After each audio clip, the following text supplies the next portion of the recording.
بسم اللہ الرحمن الرحیم۔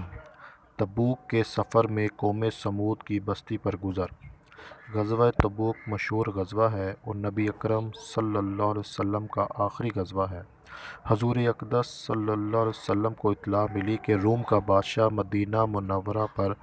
حملہ کرنے کا ارادہ کر رہا ہے اور بہت بڑا لشکر لے کر شام کے راستے سے مدینہ کو آ رہا ہے۔ اس خبر پر 5 رجب 9 ہجری پنج شنبہ کو نبی اکرم صلی اللہ علیہ وسلم اس کے مقابلے کے لیے مدینہ سے روانہ ہو گئے۔ چونکہ زمانہ سخت تھا، گرمی کا تھا اور مقابلہ بھی سخت تھا،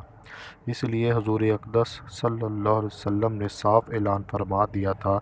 کہ روم کے بادشاہ سے مقابلے کے لیے چلنا ہے، تیاری کر لی جائے، اور حضور صلی اللہ علیہ وسلم نے خود اس کے لیے چندہ فرمانا شروع کیا۔ یہی لڑائی ہے جس میں حضرت ابوبکر صدیق رضی اللہ تعالیٰ عنہ گھر کا سارا سامان لے آئے،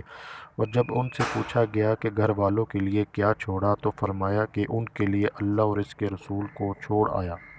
اور حضرت عمر گھر کے پورے سامان میں سے آدھا لے آئے،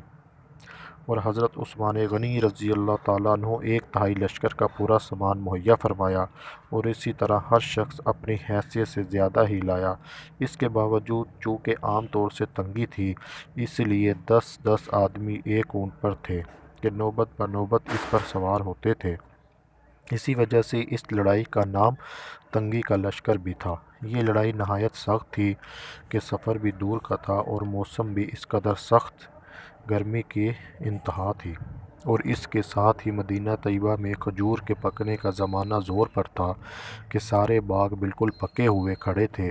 اور کھجور ہی پر مدینہ طیبہ والوں کی زندگی کا زیادہ دار و مدار تھا کہ سال بھر کی روزی جمع کرنے کا گویا یہی زمانہ تھا۔ ان حالات میں یہ وقت مسلمانوں کے لیے نہایت سخت امتحان کا تھا کہ ادھر اللہ کا خوف اور حضور صلی اللہ علیہ وسلم کا ارشاد، جس کی وجہ سے بغیر جائے نہ بنتی تھی، دوسری جانب یہ ساری دقتیں کہ ہر وقت مستقل روک تھی، بالخصوص سال بھر کی محنت اور پکے پکائے درختوں کا یوں بے یار و مددگار چھوڑ جانا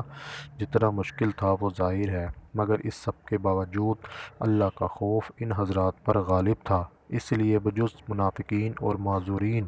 جن میں عورتیں اور بچے بھی داخل تھے، وہ لوگ جو بضرورت مدینہ طیبہ میں چھوڑے گئے یا کسی قسم کی سواری نہ مل سکنے کی وجہ سے روتے ہوئے رہ گئے تھے، اور سب حضرات ہی ہم رکاب تھے۔ البتہ 3 حضرات بلا عذر کے شریک نہیں تھے۔ راستے میں قوم سمود کی بستی پر گزر ہوا تو حضور اقدس صلی اللہ علیہ وسلم نے دامن سے اپنا چہرہ انور کو ڈھانپ لیا اور اونٹنی کو تیز کر دیا، اور صحابہ کو بھی حکم فرمایا کہ یہاں سے تیز چلو اور ظالموں کی بستیوں میں سے روتے ہوئے گزرو، اور اس سے ڈرتے ہوئے گزرو کہ تم پر بھی خدا نخواستہ وہ عذاب کہیں نازل نہ ہو جائے جو ان پر نازل ہوا تھا۔